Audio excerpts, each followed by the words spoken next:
أبويا الحج رباني بمجهوده ورش حلال، أقول الحق وأعاني بمردوده لا أمشي شمال.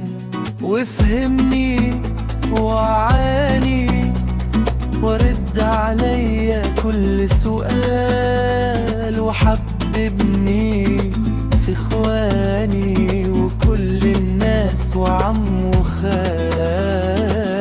لا مد الايد لبراني ولا اعمل خير عشاني، واني اساسي مثال